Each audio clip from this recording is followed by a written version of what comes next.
नीतीश कुमार ने की छवि अब ये हो गई है, स्थिति ये हो गई है कि भाई मुझे मुख्यमंत्री बनाए रखो, जिसको जो करना है कर लो। जिनकी दुखद मृत्यु हुई वो गरीब घर का एक दलित समाज का लड़का था। आप दलित, वंचित, पिछड़े सब नाराबाजी आप भूल गए। नीतीश कुमार ने की छवि अब ये हो गई है, स्थिति ये हो गई है कि भाई मुझे मुख्यमंत्री बनाए रखो, जिसको जो करना है कर लो। और इसकी शुरुआत इस रिहाई से नहीं हुई है। ये दो बात, रिहाई पर तो मैं आता हूं। जब नीतीश कुमार ने महागठबंधन में अपना मंत्रिमंडल बनाया तभी मैंने ये टिप्पणी की थी। इस मंत्रिमंडल में 4 ऐसे मंत्री हैं जिनका नाम 2015 में भी आरजेडी की ओर से, राजद की ओर से प्रस्तावित किया गया था, लेकिन उनको इसलिए मंत्रिमंडल में उस समय शामिल नहीं किया गया था कि भाई इनकी दागदार छवि है, इनके रहते हुए आप सुशासन की बात कैसे कर सकते हैं। वही 4 लोग आज मंत्रिमंडल में नीतीश जी के अगल बगल बैठे हुए हैं। जो आनंद मोहन जी की बात है, रिहाई से 2 बात दिखती है। एक तो ये जो जात की राजनीति करने वाले लोग हैं, दलित और पिछड़ों की राजनीति करने वाले हैं, ये उन समाज के लोगों को देखना चाहिए। उनके सामने ये बिल्कुल नंगे हो गए।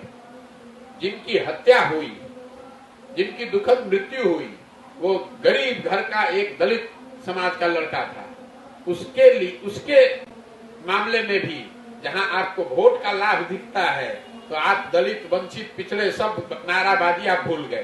तो ये दिखाता है कि कैसे दलितों और पिछड़ों के नाम पर राजनीति करने वालों की चिंता अपनी है, अपने परिवार की है, अपने वोट की है, न कि दलितों और वंचितों और पिछड़ों की है। तस्वीर जैसे लोगों ने तो ये कहा था कि हम पहले कैबिनेट में पहला सिग्नेचर ही यही करेंगे, उससे 10 लाख नौकरी मिल जाएगी। तो ये दिखाता है उस आदमी की अज्ञानता कि अगर आपके पास 10 लाख नौकरी देनी है तो भी आप एक कैबिनेट में एक साइन करके कैसे 10 लाख नौकरी दे देंगे। आपके बाबूजी का कोई राजतंत्र थोड़े ना है।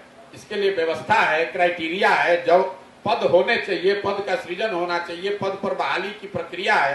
तो लोग ने गलती करी वो छोड़ दिए, उस नेता की सोच देखिए। कह रहे हैं घूम घूम कर पूरे बिहार में कहा कि हम आएंगे और पहले ही कैबिनेट में पहला ही सिग्नेचर करेंगे कि 10 लाख लोगों को नौकरी मिल जाएगी। तो मैं इसीलिए पूछ रहा हूं कि भैया आप कैबिनेट हो नहीं रही है कि कलम की स्याही सूख गई है कि कलम टूट गया है, आप बता दीजिए। तो जब आप 10वीं पास नहीं है, मुख्यमंत्री के लड़के होते हुए भी, तो आपको कलम चलाने कितना आता है वो तो इसी से दिख रहा है।